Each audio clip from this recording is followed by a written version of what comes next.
안녕하세요, 여러분. 오늘은 성경의 위대한 역사서 중 하나인 여호수아서를 통해 하나님의 놀라운 계획과 이스라엘 백성의 가나안 정복 여정을 함께 탐험하는 시간을 갖겠습니다.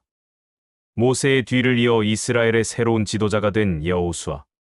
그는 과연 어떤 인물이었으며 그를 통해 하나님께서는 어떻게 약속의 땅을 이루어 가셨을까요? 여호수아서는 단순히 고대 이스라엘의 전쟁 기록이 아닙니다. 이 책은 하나님의 신실하심, 약속의 성취, 그리고 그분의 말씀에 대한 순종의 중요성을 생생하게 보여주는 영적인 교훈으로 가득 차 있습니다. 광야 40년의 방랑을 마치고 드디어 약속의 땅, 가나안으로 들어가는 이스라엘 백성. 그들의 앞에는 난공불락의 여리고 성과 수많은 가나안 족속들이 버티고 있었습니다. 과연 그들은 이 모든 난관을 극복하고 하나님께서 주신 땅을 차지할 수 있었을까요? 오늘 우리는 여호수아서 24장 전체를 시간 순서대로 살펴보며 여호수아의 리더십, 이스라엘 백성의 순종과 불순종, 그리고 그 모든 과정을 통해 드러나는 하나님의 크고 놀라운 섭리를 깊이 있게 묵상해 볼 것입니다. 지금부터 약속의 땅을 향한 위대한 여정, 여호수아서의 세계로 함께 떠나보시죠. 1점 새로운 시작 여호수아의 부르심과 준비. 모세의 죽음과 여호수아의 계승한자. 모세의 죽음 이후 하나님께서는 여호수아를 새로운 지도자로 세우십니다. 하나님께서는 여호수아에게 강하고 담대하라고 명령하시며 모세와 함께했던 것처럼 그와 함께하시겠다고 약속하십니다. 여호수아 19. 율법책을 주야로 묵상하고 그 안에 기록된 대로 다 지켜 행하면 형통할 것이라는 약속. 여호수아는 백성들에게 요단강을 건널 준비를 명령하고 르우벤, 갓, 므낫세 반 지파는 요단 동편 땅에 정착하더라도 가나안 정복 전쟁에 참여하겠다고 약속합니다. 여리고 정탐과 라합 2장. 여호수아는 여리고 성에 2명의 정탐꾼을 보냅니다. 정탐꾼들은 기생 라합의 도움을 받아 숨고 라합은 이스라엘의 하나님에 대한 믿음을 고백하며 자신과 가족의 구원을 요청합니다. 정탐꾼들은 라합에게 붉은 줄을 창문에 매달아 표징으로 삼으라고 알려줍니다. 요단강 도하 3의 4장.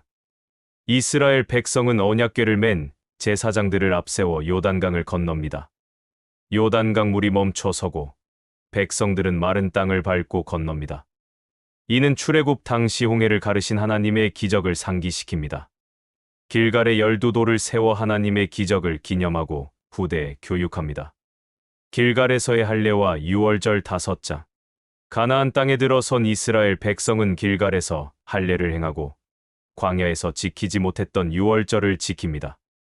이것은 그들이 하나님의 언약 백성임을 재확인하고 새로운 시작을 알리는 의식이었습니다. 이때부터 만나가 그치고 가나안 땅의 소산을 먹게 됩니다.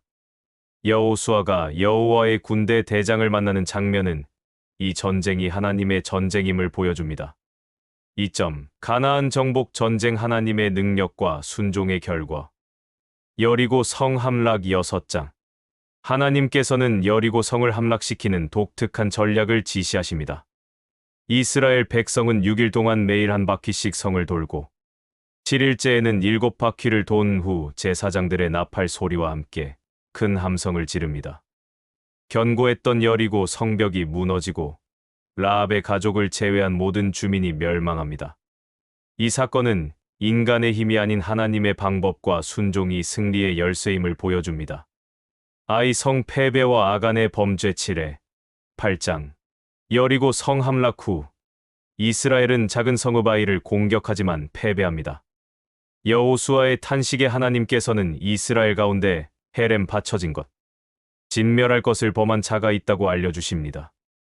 아간이 여리고 전리품 중 일부를 숨긴 죄가 드러나고 아간과 그의 가족은 아골 골짜기에서 심판을 받습니다. 죄를 제거한 후 이스라엘은 다시 아이 성을 공격하여 승리합니다. 에발산과 그리심 산에서 율법을 낭독하고 언약을 갱신합니다. 기브온 주민의 속임수 9장. 기브온 주민들은 이스라엘을 속여 화친 조약을 맺습니다. 이스라엘 지도자들은 하나님께 묻지 않고 맹세하여 실수를 저지릅니다. 이로 인해 기브온 주민들을 진멸할 수 없게 되고 그들은 이스라엘의 종이 됩니다. 남방 정복 전쟁 열장. 기브온과의 조약으로 인해 남방 아모리 5왕이 연합하여 기브온을 공격합니다. 이스라엘은 기브온을 구원하기 위해 출전하고 하나님께서는 큰 우박을 내리시고 태양과 달을 멈추게 하시는 기적을 통해 이스라엘의 승리를 돕습니다. 이로써 가나안 남방의 주요 성읍들이 정복됩니다. 북방 정복 전쟁 11자. 하솔 왕 야빈을 중심으로 한 북방 연합군이 이스라엘을 대항합니다. 여호수아는 하나님의 지시대로 적들을 물리치고 하솔을 불사릅니다. 이로써 가나안 북방의 주요 성읍들이 정복됩니다. 정복한 왕들의 목록 12장. 여호수아와 이스라엘 자손이 요단 동편과 서편에서 정복한 왕들의 목록이 기록되어 있습니다.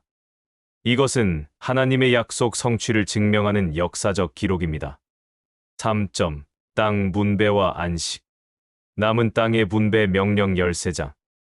여호수아가 나이가 많아지자 하나님께서는 아직 정복하지 못한 땅이 많음을 상기시키며 남은 땅을 이스라엘 지파들에게 분배하라고 명령하십니다.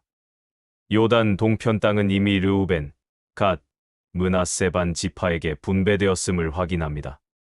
갈렙의 헤브론 요구 14장. 85세의 갈렙은 45년 전 모세에게 약속받았던 헤브론 땅을 요구하며 여전히 강하고 담대함을 보여줍니다. 여호수아는 갈렙의 믿음을 인정하고 헤브론을 그에게 기업으로 줍니다. 유다, 지파의 기업 15장. 가나안 남방의 광대한 땅이 유다, 지파에게 분배됩니다. 이때 온니엘이 드비를 정복하고 갈렙의 딸 악사를 아내로 맞이합니다. 요셉 자손 에브라임, 므낫세의 기업 16개, 17장. 에브라임 지파와 므낫세 지파에게 가나안 중앙 지역이 분배됩니다. 므낫세 지파의 딸들이 기업을 요구하여 받는 장면은 당시 여성의 권리를 보여주는 흥미로운 부분입니다. 나머지 7지파의 기업 18회, 19장. 아직 기업을 받지 못한 나머지 7지파를 위해 여호수아는 각 지파에서 3명씩 뽑아 땅을 정탐하고 지도를 그려오게 합니다. 진로의 회막을 세우고 제비 뽑기를 통해 베냐민, 시므온, 스불론, 이사갈, 아셀, 납달리, 단 지파에게 땅을 분배합니다. 여호수아 자신에게는 에브라임 산지의 딥낫세라가 기업으로 주어집니다. 도피성 지정 20장. 부지 중에 살인한 자가 도피할 수 있는 6개의 도피성이 지정됩니다. 이것은 생명을 존중하고 정의를 실현하려는 하나님의 뜻을 보여줍니다. 레위 지파의 성읍 21장. 땅을 기업으로 받지 못한 레위 지파에게는 각 지파의 땅에서 48개의 성읍과 그 주변 목초지가 주어집니다. 이는 레위 지파가 이스라엘 전역에 흩어져 하나님의 율법을 가르치고 제사 직무를 수행하게 하기 위함입니다. 모든 약속이 성취되었음을 선포합니다. 여호수아 2143배 45. 4점. 언약의 갱신과 여호수아의 죽음. 여호수아 22에 24장. 요단 동편 지파들의 귀환과 제단 논쟁 22장. 가나안 정복 전쟁에 참여했던 르우벤, 갓, 므낫세 반 지파가 본향으로 돌아갑니다. 그들이 요단 강가에 쌓은 큰 제단으로 인해 다른 지파들과 오해가 생기지만 이는 여호와를 섬기기 위함임을 밝히면서 오해가 해소됩니다. 이 사건은 공동체 내의 소통과 이해의 중요성을 보여줍니다. 여호수아의 고별 설교 23장. 여호수아는 이스라엘의 모든 지도자와 백성을 불러 모아 마지막 설교를 합니다. 그는 하나님께서 이스라엘을 위해 행하신 모든 일을 상기시키며 하나님의 말씀에 순종하고 우상을 섬기지 말 것을 강력히 권면합니다. 만약 불순종하면 가나안 족속들이 올무와 덫이 될 것이며 결국 약속의 땅에서 멸망할 것이라고 경고합니다. 세겜 언약 갱신과 여호수아의 죽음 24장. 여호수아는 모든 지파를 세겜에 모으고 다시 한번 언약을 갱신합니다. 그는 이스라엘 백성에게 너희 섬길 자를 오늘 택하라. 오직 나와 내 집은 여호와를 섬기겠노라. 여호수아 2415고 선포하며 하나님만을 섬길 것을 촉구합니다. 백성들은 하나님만을 섬기겠다고 다짐하고 언약을 세웁니다. 여호수아는 110세에 죽고 그의 유골은 세겜에 장사됩니다. 아론의 아들 엘르아살도 죽고 요셉의 뼈도 세겜에 장사됩니다. 우리는 오늘 여호수아서 전체를 통해 하나님의 놀라운 구원 역사와 약속의 성취를 목격했습니다. 여호수아서는 단순히 과거의 역사를 기록한 책이 아닙니다.